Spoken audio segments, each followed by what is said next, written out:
everyone, it's Shannon here, and welcome to a Cherry on Top's October video hop. Our theme this month is fall. I'm actually using leaves again, but I'm going to share a really fun, easy faux watercoloring technique. We're going to start with a regular A2 panel of heavyweight white cardstock, and I'm going to simply ink blend over this panel with Distress Oxide old paper. I just want to kind of change the color of this cardstock. I don't want it to be white. I just want to give it a light tint of this kind of tan or beige color.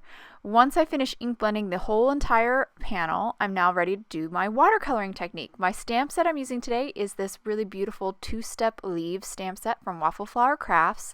I'm going to pull a leaf off one of the solid leaves and start by inking up with 3 Distress Oxides. I started with mustard seed, now spice marmalade, and then I'll finish with a little barn door. Once I finish inking up that leaf, I'll then spritz it with some water, and that's going to activate that ink, get it moving and kind of flowing, and your colors will start to mix. And then I'll stamp it down onto my A2 panel, and you'll see that creates this beautiful watercolored leaf that was so easy to create. And so now I've grabbed a second leaf from the stamp set. My combo this time is crushed olive, lucky clover, and then a little bit of walnut stain. Once I finish inking it up, I'll then spritz my stamp with a couple sprays of water and then go ahead and stamp my panel again. And as you can see, we have that beautiful watercolored leaf. Now I'm moving on to my third combo. Started first with mustard seed, then crushed olive, and then finished with spiced marmalade. So I have 3 combos of inks that I use for my leaves, and each leaf combo has 3 inks in it. Now I'm just going to kind of repeat this process now, doing this little leaf here in my green combo, which again was crushed olive, lucky clover, and a little bit of walnut stain. Of course, spritzed it before I stamped it. Now I'm going to, again, just start repeating. Here I'm using that red combo, which is mustard seed, spiced marmalade, and a little bit of barn door. I really love this one. I love how vibrant this leaf turns out. And then here's my final combo of the mustard seed, spiced marmalade, and crushed olive. So basically, this is a very repetitive process. I'm going to ink up my leaves in either one of my 3 combos, spritz it, and then stamp it, and just repeat it over and over again until I have this A2 panel completely covered with my watercolor leaves. And here is my last stamping of them. I'll hold up to the camera so you can see. Oh, it's so beautiful, and it was really so easy to do. I just love this technique. It's so cool. Now we're going to move on to the second stamp in this 2-step process for these leaves, which is the veins. So I'm going to go ahead and pull off the veins for the leaves that I have stamped on the background, line them up, which is really easy to do. These just are very forgiving, I guess, for lining up.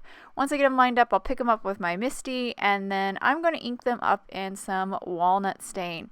And then we'll stamp them, and we'll have this beautiful contrast. I just love these 2-step leaves. This is such a great stamp set. I mean, you can definitely just ink them up and stamp them. You don't have to do this watercolor technique, but it's just one of those cool sets that you have a lot of techniques at your disposal for it, because it's just clean, simple, and those kind of sets allow you to do a lot more techniques. So here's the finished panel. All those veins have been stamped. Now we're going to move on to our sentiment. I have the Sentiment Editions 2 stamp set here. I grabbed this Enjoy sentiment, and I'm going to stamp it onto some white cardstock in walnut stain again.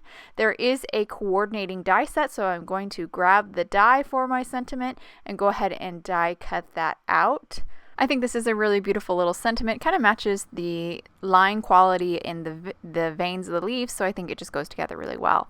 Now that I die cut it out, I did go ahead and add some foam adhesive to the back side, and we're now ready to wrap this up. I'm going to start by adhering my leaf panel to the front of an A2 top folding white card base, and now I want to kind of incorporate a little bit of white. So I have my Jelly Roll white gel pen here. This is a number 10, so it's a little bit wider of an opening, and so you get a little bit wider lines, which I like. And I'm just going to add kind of a highlight to all of the leaves. I don't have really like any light source. I'm just adding it here and there, just kind of randomly. And this will just, again, incorporate that white from the sentiment, which is going to bring it all together. But it also adds a fun, like, dimension and shine almost to the leaf. So it's a really I really enjoy doing it. So now that I've finished that panel, I'm going to remove the backing on my foam adhesive and just finish my card by sticking my sentiment down. And this is the finished card here. Hold to the camera so you can get a good look. I really love the way this turned out. It's so clean and classy. The leaves are gorgeous. Totally look like I watercolored them, but I didn't. I just did that really fun and easy faux watercoloring stamping technique. And I think this sentiment makes this a great card for a lot of different kind of occasions, for Thanksgiving, just to kind of celebrate fall, or even a birthday. I hope you guys enjoyed today's card and video. Please check out the other videos in this hop, and I will see you guys real soon.